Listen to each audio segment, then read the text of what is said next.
Hello and welcome to Yaoguai Gaming, where today we are moving house from this cobbled together piece of crap of a tower to this, a much nicer, much stronger, much bigger, roomier and generally better base. So, first things first, we descend into what is the garage. Okay, so it's still a little bit of a work in progress. These blocks here are because I'm not sure what amount of clearance the 4x4 is going to need. So they will either stay and be upgraded or be removed if the 4x4 can't fit through the 2x3 garage door.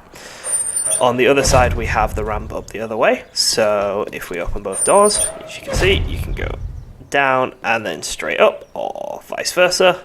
And that means there's no backing up, there's no reversing, there's none of that complicated parking stuff that I don't like in real life and I definitely don't want to do in a video game. So, coming up from the garage, this is one of the ways we can enter the ground floor, or if you're an American, the first floor of the base. The other way, of course, is through these vault doors. There is one on each side. So,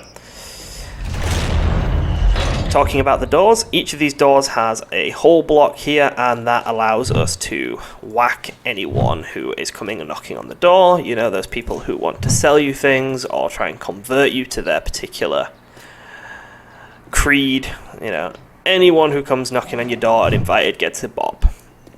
As for the rest of the walls, they're made of two half blocks put together, so this is not one block, this is a double block wall. To get through here, the zombies would have to smash down two concrete blocks, and as you can see, the whole thing can be shot out of. So this first floor, this ground floor level, is built primarily for defensive purposes. It's not for utility at all, it is to defend.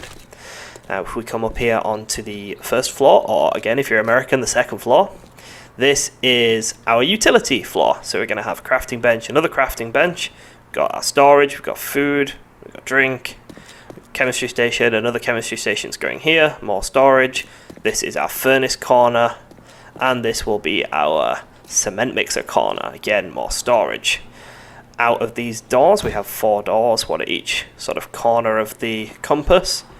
We have a nice balcony from which we can shoot things, or just simply sit in the rain and watch the sunrise.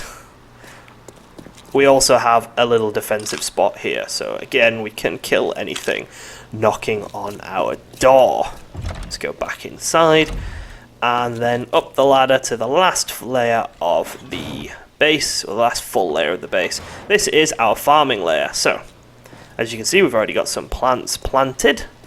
These areas of frames here are going to be replaced with farm blocks. I just don't have enough raw flesh at the moment. For some reason it's really hard to find. And then finally we can go up here, and the tower is more for cosmetic purposes than utility. It looks nice, and it's nice to stand up here and look around. We've got our little horde base there, we've got our old house there. This is going to be much roomier, we're going to be able to do much more crafting in here. And because of how we've built the downstairs, it could theoretically function as a screamer farm, but I wouldn't recommend using it for that as a primary purpose. If you want a screamer farm, build a dedicated screamer farm. Okay, so that's it from the outside. We've got windows. I think the arrow slits and then the windows do give it, and then the extension there with the half pipe block, I think it gives it quite a nice sort of utilitarian bunker feel to it. Overall, I am quite happy with how it's come out. I think it's quite strong. It would take a lot of zombies to break it down. We have had an attack on it while I was in the middle of building it, and they did all just path for the doors, which is why they have been upgraded to vault doors. They will just path straight at the doors.